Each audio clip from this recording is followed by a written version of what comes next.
Good morning. 10 के दमदार trades में आपका स्वागत है। वीरूर में रहेंगे अगले आधे घंटे आपके साथ अमित सेठ और आशीष बहेती। पिछले शो से हमारे साथ बने हुए हैं। निर्मल बैंक से विकास सालुंके और कोटक सिक्योरिटीज से अमोल अठावले जुड़ेंगे अपनी फ्रेश ट्रेडिंग कॉल्स के साथ। इसके अलावा 2024 में कमाई की बड़ी थीम बताएंगे हीलियोस इंडिया के CEO दिनशो ईरानी जी। चलिए ये सब कुछ ही देर में, लेकिन इससे पहले जरा मार्केट को रिविजिट करते हैं। निफ्टी 21,736, आज का हाई 21,759, एग्जैक्टली वो 21,758 की ट्रेजेक्ट्री में, जहां पर थोड़ी सी प्रॉफिट टेकिंग की एडवाइस थी लॉन्ग BTST लॉन्ग्स के लिए। बैंक निफ्टी 48,520 पर लीड करता हुआ। इंट्राडे हाई आज का 48,600, अगेन वही रेजिस्टेंस जोन जहां पर बात होती है कि थोड़ी रेजिस्टेंस होगी 48,636 की। अब दोबारा निकलेगा तो शायद 48,800 का मामला खुलेगा, अगर दोबारा क्रॉस होगा तो। और आज की पॉकेट है, दो पॉकेट्स हैं आज की, मेटल्स और PSUs। Hindustan Copper, Nalco SAIL और BHEL, कैनरा बैंक और पंजाब नेशनल बैंक। थोड़ा सा इसमें तड़का जोड़ दीजिए आप ऑटोज का, हीरो मोटोकॉर्प और महिंद्रा एंड महिंद्रा। वीरू, अच्छा लिस्टिंग हो रही है एक। वीरू आता हूँ आपके पास, एक बार आता हूँ वीरू आपके पास, एक बार लिस्टिंग देख के। ओके, तो ये आज़ाद इंजीनियरिंग की लिस्टिंग, अच्छा खासा इशू भरा था, लेकिन कल परसों तो अच्छे खासे इशू भरे हुए भी अच्छे लिस्ट नहीं हो पा रहे थे। एटलीस्ट यहाँ पर लिस्टिंग अच्छी हुई है। 702 पर करीब 34% प्रीमियम के साथ यहाँ पर लिस्टिंग हुई है। अच्छी लिस्टिंग मानी जाएगी। वीरू जी हाँ, चलिए अभी काम करते हैं। मार्केट की थोड़ी सी आपने समरी को देखा, उसके बाद आज की इस लिस्टिंग को, आज़ाद इंजीनियरिंग। अब आते हैं आज के मेहमानों के पैनल पे। आपके स्क्रीन पे पिछले कार्यक्रम से इस कार्यक्रम में शिरकत करेंगे अभी भी अमित सेठ और आशीष बहेती जी। फ्रेश पर्सपेक्टिव लेके विकास और अमोल अठावले हमारे जुड़ चुके हैं। आप दोनों को नमस्कार, कार्यक्रम में स्वागत है। इस साल की आखिरी एक्सपायरी और गुरुवार, विकास जी आपके दो ट्रेड्स क्या रहेंगे? वीरेंद्र जी, देखो ओवरऑल मार्केट का सेटअप अभी भी पॉजिटिव है, तो मुझे लगता है जो मोमेंटम कैरी करेगा यहाँ से 1 से 2 दिन के लिए, तो मुझे लगता है ये ईयर के एंड तक एक पॉजिटिवली क्लोजिंग देखने मिलेगा। स्टॉक स्पेसिफिक हालांकि यहाँ पे हमने देखा है कि एक अच्छा मूव देखने मिला था, तो मेरा आज के लिए पहला कॉल बाय रहेगा कोल इंडिया। कोल इंडिया में हमने देखा है कि लास्ट 2 ट्रेडिंग सेशन में एक अच्छा मूव हुआ था। हालांकि कल एक साइडवाइज मोमेंटम देखने मिला था इंट्राडे में, बट आज मुझे लगता है कि वापस यहाँ से एक अच्छा पॉजिटिव रुझान देखने मिल सकता है ऊपर की तरफ। और जो टारगेट निकल के आ रहे हैं 392 का एक इमीडिएट टारगेट यहाँ पे कोल इंडिया में आते हुए देखने मिल सकता है।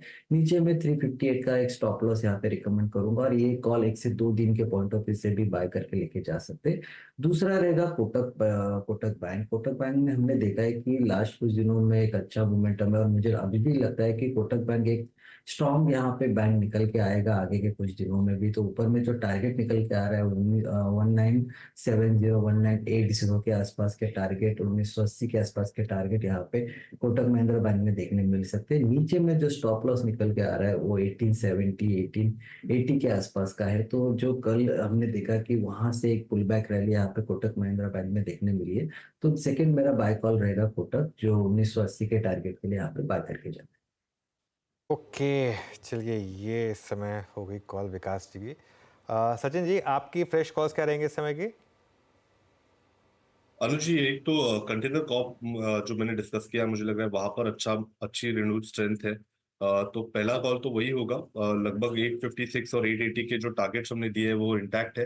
एंड जिस तरीके से रिवर्सल हुआ है, एक अच्छा बेस बनाया है, तो 838 के स्टॉप लॉस के साथ वहां पर मोमेंटम चेस करने की सलाह होगी। एंड बैंक निफ्टी में जिस तरीके से ब्रेकआउट है, क्लियरली HDFC बैंक का ही कॉन्ट्रीब्यूशन सबसे अहम है। एंड वहां पर मुझे लग रहा है अभी भी थोड़ी सी स्ट्रेंथ नजर आ रही है ड्यूरिंग द डे। मुझे लग रहा है 1735 के आसपास का भी एक स्विंग बन सकता है। एंड जिस तरीके से 1700 के ऊपर की इसने एक चाल बना के रखी है, तो आई थिंक 1697 के स्टॉप लॉस के साथ यहाँ पर भी मोमेंटम चेस किया जा सकता है। ओवरऑल ट्रेजेक्ट्री 1760 तक इंटैक्ट होनी चाहिए, बट ट्रेडिंग के लिहाज से मुझे लग रहा है 1735 1760 ये दो टारगेट्स के लिए अभी भी लॉन्ग्स बिल्ड किए जा सकते हैं HDFC बैंक में। ओके, HDFC बैंक अभी भी आपका प्रेफर्ड स्टॉक है। अमोल, गुड मॉर्निंग, आपके दो ट्रेड्स क्या रहेंगे? जी नमस्ते। आई थिंक मुझे मुथूट फाइनेंस अच्छा लग रहा है। 1480 के आसपास अभी ट्रेड हो रहा है, थोड़ा सा डीप हुआ है इंट्राडे। पोजिशनल है, टारगेट मुझे लग रहा है 1590 और 1600 तक जा सकता है, और स्टॉप लॉस उसका रहेगा 1448। और दूसरा मुझे एक एक्सिस बैंक अच्छा लग रहा है एट करंट लेवल्स, 1105 के आसपास चल रहा है, पोजिशनली है ये भी, और 1160 और 1175 तक जा सकता है और स्टॉप लॉस उसका रहेगा 1076 का। एक रैली के बाद एक करेक्शन हुआ है और यहाँ पे साइंस दिख रहे हैं कि एक स्टॉक बॉटम आउट हो चुका है और आने वाले दिनों में अच्छा खासा रैली एक्सिस बैंक में आ सकता है। ओके, एक्सिस बैंक का। चलिए अब एक काम करते हैं, अमित सेठ की ट्रेड्स बाकी हैं। अमित जी बताइए क्या ट्रेड्स रहेंगे आपके इस समय के? जी अनुज जी, यहाँ पे इंडियन होटल्स पसंद आ रहा है। इंडियन होटल्स में एक शार्प पुल बैक देखा था और वापस हम यहाँ पे कंटिन्यूएशन ऑफ ट्रेंड देख रहे हैं। इनफैक्ट 430 440 एक इसका सपोर्ट जोन है, वहीं से स्टॉक ने रिवर्स किया। तो 440 पे बाय करें। आपका स्टॉप लॉस रहेगा 434 का और टारगेट्स रहेंगे 452 के। सेकंड स्टॉक थोड़ा सा मैं प्रीएम करना चाहता हूँ। यहाँ पे एचसीएल टेक का स्ट्रक्चर काफी पॉजिटिव लग रहा है। लार्ज कैप में सबसे ज्यादा स्ट्रेंथ इसी में है। आज थोड़ा सा आईटी शांत है बट ये वेल प्लेस लग रहा है, तो एचसीएल टेक बाय करें। 1473 का प्राइस है। स्टॉप लॉस लगभग रहेंगे 1455 के और आपके टारगेट्स रहेंगे 1520 रुपए के। Okay, HCL technologies. तो यहाँ पे कुल मिला के 4 मेहमानों के 8 ट्रेड्स आपकी स्क्रीन पे पूरे हो चुके हैं। अब बाजार ने अनुज अपने प्रॉफिट टेकिंग पिवट पॉइंट से बिल्कुल प्रॉफिट लिया है और एक अच्छे मूव के बाद आज का भी एक गैप अप इसमें गुजरानी के शायद कुछ इंटरडे कॉल राइटर्स को इनवाइट करता है। बिल्कुल, तो वो प्रॉफिट टेकिंग जोन ने अच्छा काम किया। बिल्कुल। अब अप्रोच क्या रहेगी? नहीं वीरू, बिल्कुल। देखिए मैं अब तक प्रॉफिट टेकिंग कॉल अवॉइड कर रहा था। आज मैंने प्रॉफिट टेकिंग कॉल इसलिए दी थी क्योंकि एक तो एक्सपायरी है और प्लस बहुत ज़्यादा ओवर हीटेड हो रहा था मार्केट। तो ये एक डर था कि एक बार के लिए 21,758 पर और 48,600 पर एक बार के लिए प्रॉफिट टेकिंग आएगी। ये अभी भी मैं यही कहूँगा कि ये प्रॉफिट टेकिंग है। अब ना इसमें जल्दबाजी ना करें एंट्री करने की दोबारा। अब आप देखें ये प्रॉफिट टेकिंग कहाँ पे जाके खत्म हो रही है, वहाँ पे एंट्री करें आप।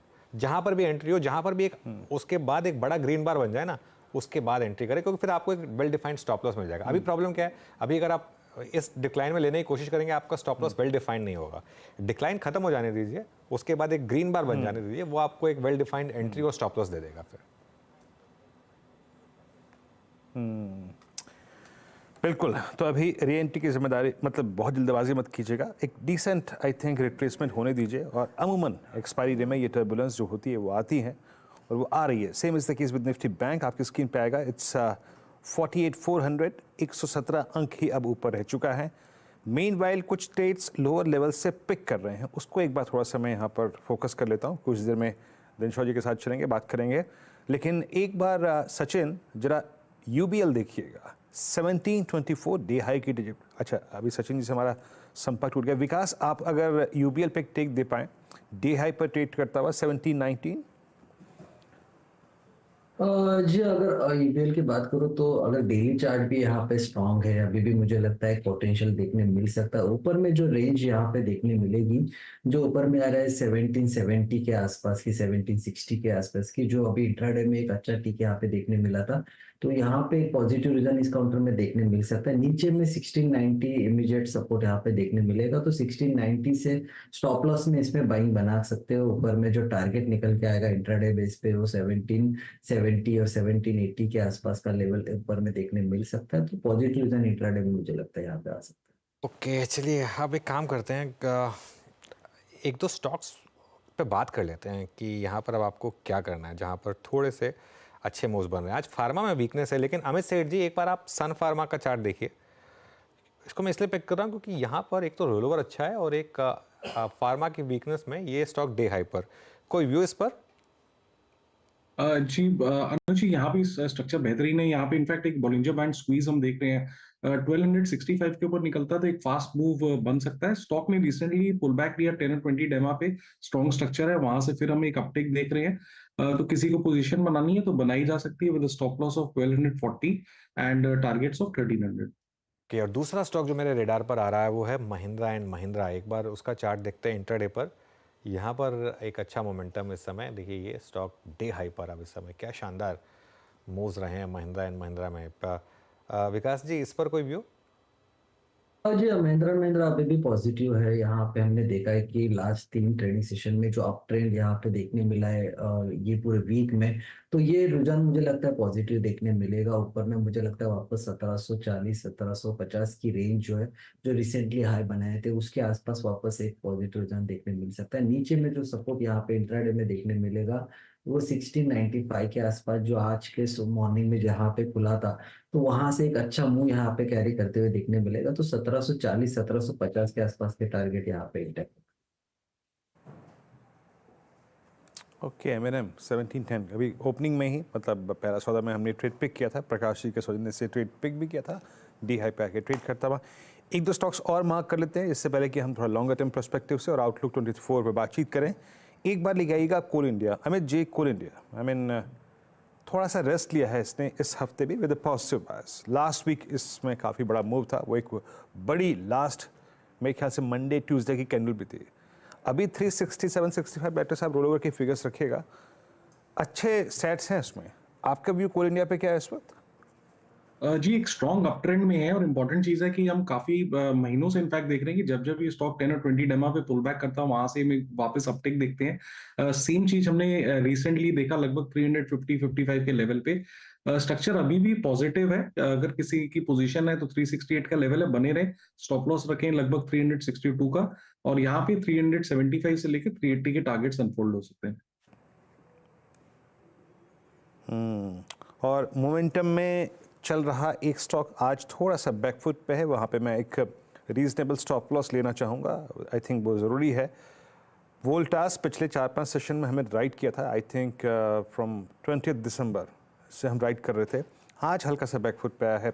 एक रीजनेबल स्टॉप लॉस विकास क्या होगा वोल्टास में, और कहाँ तक के डिप को हम री एंट्री के लिए यूज़ कर सकते हैं?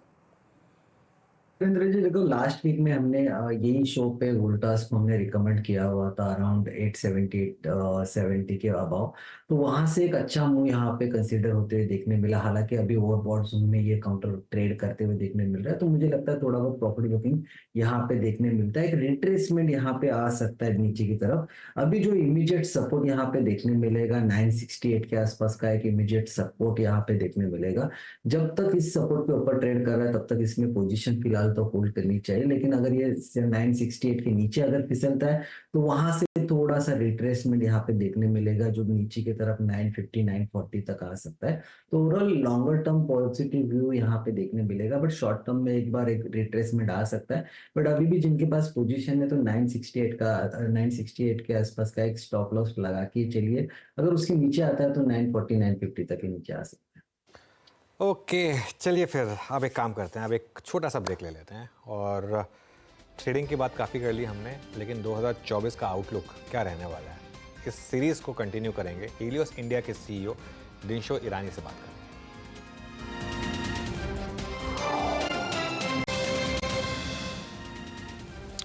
Welcome back. मार्केट में अब इस समय थोड़ी सी प्रॉफिट टेकिंग, और 21,688 निफ्टी पर। बैंक निफ्टी में बड़ी स्लिप आई, वो 48,600 के रेजिस्टेंस को नहीं क्रॉस कर पाए हम, और 48,371 पर। लेकिन ज़्यादा बड़ी करेक्शन आई मिड कैप्स में। मिड कैप इंडेक्स अब रेड में आने की तैयारी कर रहा है, इनफैक्ट किसी भी मोमेंट रेड में आ जाएगा शायद। एक बार एडवांस डिक्लाइन लेकर आइए, एडवांस डिक्लाइन भी बहुत जल्दी से मूव किया है डिक्लाइंस की तरफ, मतलब अभी भी एडवांस से ज़्यादा है, बढ़ने वाले शेयर्स अभी भी ज़्यादा हैं, लेकिन वो लाइन जो है अब वो इनफैक्ट अब क्रॉस हो गई है, अब डिक्लाइन ज़्यादा हो गए हैं। 1600 गिरने वाले शेयर हैं और बढ़ने वाले शेयर अब उससे थोड़े से कम हैं। कुछ स्टॉक्स हैं जो अभी भी ग्रीन में हैं और अच्छा मूव दिखा रहे हैं आपको, M&M फॉर एग्जांपल। और आज का हमारा बिग स्टॉक जो था हिंदुस्तान कॉपर, वो अभी भी डे हाई पर है, 9% ऊपर है, अब ऑलमोस्ट सर्किट की तरफ बढ़ता हुआ वो स्टॉक का। चलिए अब एक काम करते हैं, रिकॉर्ड रैली के बाद अब 2023 को अलविदा कहने की हम तैयारी कर रहे हैं, सबकी नज़रें 2024 पर हैं। एक मजबूत पोर्टफोलियो अगर आपको बनाना है तो उसकी मदद करने के लिए आज हमारे साथ हीलियोस इंडिया के सीईओ दिनशो ईरानी जुड़े हैं, जो इन्वेस्टिंग में करीब 30 सालों का अनुभव रखते हैं। दिनशो जी गुड मॉर्निंग।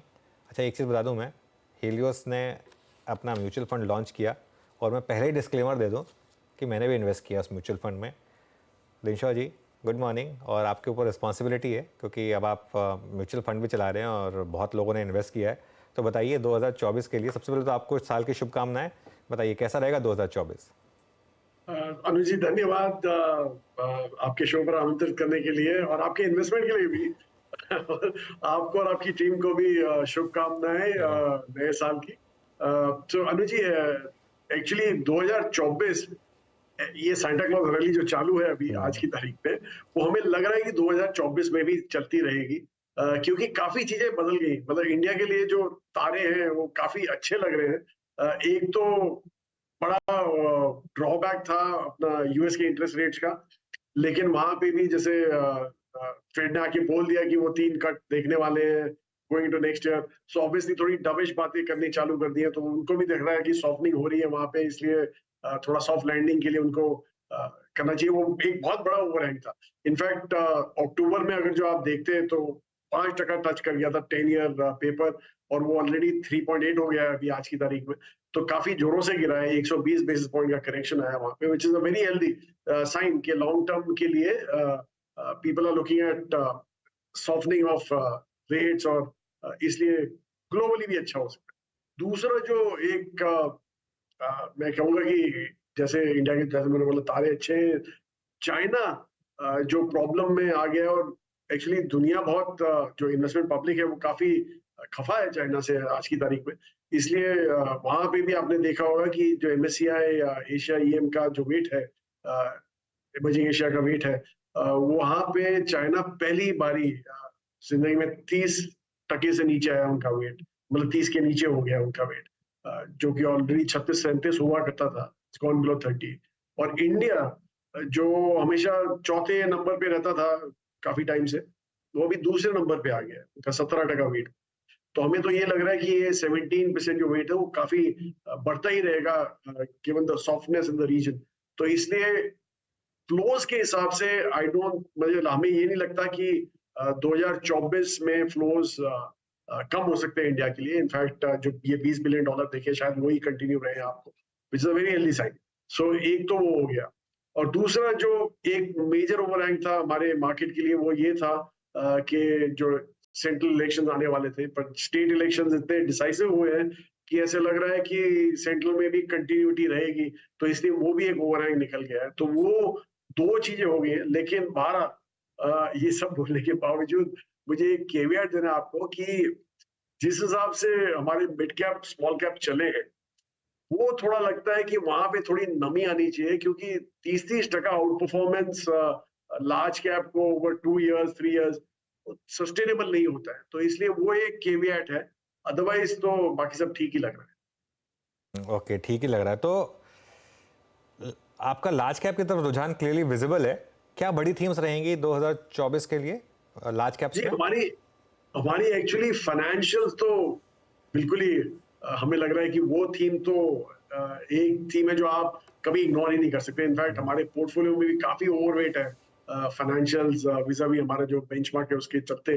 तो वो थीम हमें लगता है कि वो तो चलती रहेगी सालों साल, 2024 ही नहीं, क्योंकि अगर जो आप देखें जैसे ही पर कैपिटास बढ़ते हैं सब इकोनॉमीज के, इनफैक्ट हम यही बोलते हैं कि what you learn from history you don't learn from history, but हम ट्राई करते हैं लर्न करना। इसलिए आप जब वो सब इकोनॉमी देखें तो उसमें फाइनेंशियल एक बहुत बड़ा औहदा प्ले करते हैं उसको मूव करने को, और वो भी चाहिए होता है क्योंकि कंजम्पशन पिकअप होता है और डिस्क्रिशनरी कंजम्पशन। तो ये एक दूसरी थीम है हमारी जो विच हम बोलते हैं उसको अफोर्डेबल लग्जरी एस्पिरेशनल स्पेंड्स। वो सब में हमारी दो जो थीम है वो हमें लग रहा है कि काफी अच्छी चलेंगी, तो इसलिए हम काफी ओवरवेट है। जैम, जैसे कि आपने शुरू में ही कहा दिनशॉ जी कि 2024 में अगर रेट कट्स होंगे दैट मीन्स आपके पास डिस्पोजेबल इनकम बढ़ जाना, साथ ही साथ आपकी ये लोन लेने की या फिर कर्ज लेने की जो गुंजाइश थी वो बढ़ जाना। ऐसे में और कुछ स्पेस जहां पर आपकी आई थिंक बहुत ही स्ट्रॉन्ग पर्सपेक्टिव हो, उसमें से मैं उदाहरण के तौर पर पेश करता हूं रियल स्टेट। क्या 2024 में भी डोमिनेट करेगा? क्योंकि CY23 का सेकेंड हाफ पूरा रियल स्टेट को in terms of price belong करता है। पहले क्या था, रियल स्टेट भाग रहा था लेकिन प्राइस नहीं थी, लेकिन इस बार स्क्रीन पर प्राइस विजिबल है। तो 24 के लिए आपका आउटलुक रियल स्टेट एंड इंसिडरी पर सर। जब भी नमी आती है इंटरेस्ट रेट्स में तो obviously real sensitive interest rate sensitives normally react करते हैं पॉजिटिवली, लेकिन आपने देख लिया रियल एस्टेट जो एक इंटरेस्ट रेट सेंसिटिव सेक्टर है, वहां पे ऑलरेडी एक मोटी रैली आ चुकी है, तो इसलिए वहां पे आपको बहुत सिलेक्टिव रहना पड़ेगा। हमें अच्छा लगता है लेकिन हम वहां पे काफी सिलेक्टिव हैं। इनफैक्ट हम ऐसे स्टॉक हमने चूज किए हैं जहाँ पे एक हेल्दी मिक्स है कमर्शियल का, रिटेल का, real estate, I mean residential का, और ऑब्वियसली एक पोर्टफोलियो बना हुआ है उनके पास रेंटल यील्ड्स का। तो वो सब देख के ही हमने एक स्टॉक चूज किए हैं, और इसलिए और वहां पे एक दूसरा जो प्रॉब्लम आता है नॉर्मली ये साइकिल जब पिकअप होता है रियल एस्टेट का, डेट हैवी काफी हो जाती है कंपनी में, वो लैंड क्लोज करने लग जाते हैं ये सोच के कि ये चलता रहेगा सालों साल, लेकिन जब टर्न होता है तो they are left with debt काफी हो जाता है उनकी बुक्स में और लैंड की वैल्यू कम हो जाती है, तो इसलिए वो फंस जाते हैं वहां पे। तो वो सब आपको देखना पड़ेगा, इसलिए थोड़ा सिलेक्टिव रहना पड़ेगा। भारत जैसे मैंने बोला कंज्यूमर डिस्क्रिशनरी है, मतलब एज जो एस्पिरेशनल लग्जरी वगैरह, और यहाँ पे भी जो हमने रियल एस्टेट वाले चुने हैं वो यही है जो लग्जरी स्पेस में ज्यादा है रादर देन अफोर्डेबल हाउसिंग में, क्योंकि वो हमें लगता नहीं है कि आज की तारीख में इतना एक्साइटिंग है जितना इतना लग्जरी होने वाला है, तो इसलिए थोड़ा सिलेक्टिव है यहाँ पे। तो दिनशा जी, आप और समीर जी तटस्थ रहे अपने आईटी के व्यू को लेकर, अब उसमें कोई थोड़ा मोड़ा परिवर्तन आया है कि नहीं आया है? बिल्कुल नहीं जी, मुझे ये वर्ड अच्छा लगा, तटस्थ जो आपने बोला। नहीं बिल्कुल नहीं। नहीं, ये बिल्कुल पर्याप्त है। अनुज और मैं बार बार प्रश्न पूछते थे, आईटी आईटी आईटी, ना ना ना, तो तटस्थ कहेंगे इसको। जी, तो बिल्कुल अभी भी वैसे ही है। हमें नहीं लगता है कि ये जो एक्चुअली आपने देखा होगा पिछले दो भी, हम तो दिसंबर 21 से हम नेगेटिव हो गए थे आईटी में, और तब से वेट कम करना चालू किया था। इनफैक्ट जून जुलाई तक तो of 22 we were zero in IT, और तब से शायद इतना ही रहे, थोड़े बहुत यहाँ वहाँ हो गए हमारे पास स्टॉक। लेकिन the point is this only Viru ji, के हुआ क्या है, चेंज क्या हुआ यहाँ पे। एक होप रैली होती थी हमेशा, क्वार्टर नंबर के बाद वो सारी रैली वापस फिजल आउट हो जाती है, तो इट्स मैटर ऑफ टाइम कि अभी ये क्वार्टर एंड होने वाले हैं और इनके कोई रिजल्ट अच्छे आने नहीं वाले, तो वो रैली फिजल आउट होना चालू हो गई ऑलरेडी। तो इसलिए, और दूसरा होप यही था कि डिस्क्रिशनरी स्पेंड वापस आ जाएंगे, जो लग नहीं रहा। अगर जो आप दूसरा, ये लोग ये सोच के बैठे कि इंटरेस्ट रेट कट होंगे तो ऑब्वियसली इनके लिए अच्छा होगा, मुझे तो नहीं लगता, क्योंकि इंटरेस्ट रेट कट हो रहे हैं क्योंकि इकोनॉमी सॉफ्टन हो रही है यूएस की, तो इसलिए डिस्क्रिशनरी स्पेंड वापस आना थोड़ा टाइम लग जाएगा। और मुझे नहीं लगता कि सीवाई 24 भी, कैलेंडर ईयर 24, जहाँ पे होप है कि ग्रोथ रेट्स पिकअप होंगे, मे भी होंगे from low single digits to mid single digits, जैसे ग्रोथ पिकअप होंगे, लेकिन that still does not justify कि आपका जो वैल्यूएशन है वो ऑलमोस्ट 40-50% प्रीमियम पे हो गया है फ्रॉम प्री कोविड लेवल्स, तो वो हमें बिल्कुल पसंद नहीं है। इसलिए हम दूर ही रहे उस इस पूरे सेक्टर से, और we continue to be away. Okay, continue to be away. चलिए, ये इस समय एक अवॉइड कॉल है इस पर। दिनशा जी, बहुत बड़ा पैसा बना है इस साल कुछ सेलेक्ट पीएसयू थीम्स में, जैसे कि डिफेंस या रेलवेज। आपके पोर्टफोलियो में है क्या ये स्टॉक्स, और आप क्या कर रहे हैं यहाँ पर? जी बिल्कुल है, हमारे पोर्टफोलियो में डिफेंस भी है, फिर रेलवे का एक डेरिवेटिव स्टॉक है, not on the infra space, but जैसे हमने बोला कि टूरिज्म भी हमें पसंद है, तो वो वाला स्टॉक है जो which caters to the catering of railways and all, so वो सब हमें काफी पसंद है। इसलिए डिफेंस का एक्चुअली अनुज जी एक अलग ही एंगल है हमारे पास। हमारा ये सोचना है कि एक्चुअली जो इंडियन डिफेंस कंपनीज है, जो सिक्लिकलिटी जिसमें नहीं आती है, जैसे कैपेसिटी कंस्ट्रेंट वगैरह, काफी सिक्लिकलिटी बिल्ड हो जाती है अगर जो कैपेसिटी आपके पास ना हो, तो वो सब अगर जो आप स्टॉक्स देखें तो काफी अच्छा बेनिफिट हो सकता है, क्योंकि ग्लोबली आपने देखा है कि जियोपॉलिटिकल टेंशंस काफी बढ़ गए हैं। चालू हुआ यूक्रेन और रशिया की लड़ाई के साथ, और काफी उसके बाद काफी कंट्रीज इन्वॉल्व हो गई हैं, इसराइल गाजा, चाइना ताइवान वगैरह, ये सब चालू है। तो इसलिए सारे जो ग्लोबल स्पेंड्स है डिफेंस के ऊपर वो बढ़ने लग गए हैं, और उसके चलते हमें ऐसा लग रहा है कि इंडिया एक टाइम में एक आउटसोर्सिंग बेस बन जाएगा। इंडिजिनेशन स्टोरी तो ऑलरेडी है ही इंडिया में डिफेंस की, बट ऑल्सो एक आउटसोर्सिंग बेस बन सकता है, क्योंकि जिस हिसाब से हमारा टेक्नोलॉजिकल एडेप्टेशन हो रहा है, तो उसके चलते हमें लग रहा है कि we'll become outsourcing base going forward. पर वहां पे एज आई सेड कि आपको you have to very clear कि एक सर्विस स्पेसिफिक एग्नोस्टिक होनी चाहिए जो प्लेस है, जैसे इलेक्ट्रॉनिक्स में हो गए या एक्सप्लोसिव्स में हो गए, वो सर्विस एग्नोस्टिक होते हैं, तो वैसे, और वहां पे कंस्ट्रेंट भी नहीं होता नॉर्मली कैपेसिटी का, क्योंकि आप एक लाइन खड़ी कर रहे हैं, इट्स नॉट दैट एयरक्राफ्ट बनाने के लिए आपकी कैपेसिटियां कम पड़ गई या सबमरीन्स बनाने के लिए कम पड़ गई, तो वो सब आप देख सकते हैं वहां पे।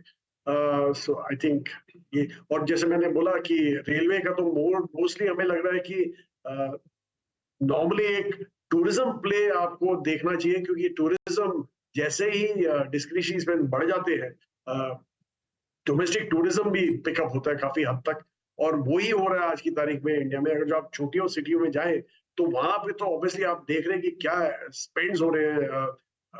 लाइक मैं जैसे जयपुर गया था, वो बोले कि domestic tourist from smaller areas only आके होटल बुक कर रहे हैं आज की तारीख में, और रेट्स डबल हो गए। So I think that's another play that you should look at. Okay. अच्छा, एक पिछली बार जब समीर जी से बात हुई थी, आपसे बात हुई थी, आप लोगों ने एक ट्रेडिंग कॉल ली थी एचपीसीएल पर, उसमें बहुत शानदार मूव आया। अभी आप हैं उसमें या निकल गए उसमें से? जी बिल्कुल बिल्कुल है उसमें। इनफैक्ट हमें तो यही लग रहा है कि जैसे ही वैल्यू अनलॉकिंग होती है, कॉल यही था कि एक बार उनका लुब्रिकेंट्स बिजनेस अनलॉक हो जाएगा तो that is when the real value will come out. Actually हम पहले से बोलते हैं कि हमें पीएसयूज पसंद नहीं है, लेकिन हमें ये फ्लेक्सिबिलिटी पसंद है कि वैल्यू अनलॉकिंग जैसे होती है, जैसे हम फ्लेक्सिबल हो गए वहां पे कि अगर जो वैल्यू अनलॉकिंग है यहाँ पे, तो obviously it's better to look at. और दूसरा आप ये देखिए कि एक तो इनके लिए तो सोने में सुहागा हो गया है, not only value unlocking but crude भी इतना ट्राई किया ओपेक ने कि कट प्रोडक्शन करके उनको भाव बढ़ाने थे, तो वो सब भी फ्लैटिश ही रहा, विच is a very good thing for these guys. क्योंकि अगर जो इनपुट प्राइसेस कम होते हैं तो ऑब्वियसली उनके मार्जिन थोड़े इंप्रूव होते हैं। एंड ये गवर्नमेंट ने काफी डिसिप्लिन दिखाया कि डिस्पाइट ये स्टेट इलेक्शन के pressure, central election pressure, they haven't cut down on prices of fuel, क्योंकि आई थिंक इन्फ्लेशन थोड़ा कंट्रोल में है, तो इसलिए उनको इतना प्रेशर भी नहीं है। तो इसलिए हमें तो ये अभी थोड़ा लॉन्गर टर्म अच्छा लगने लग गया।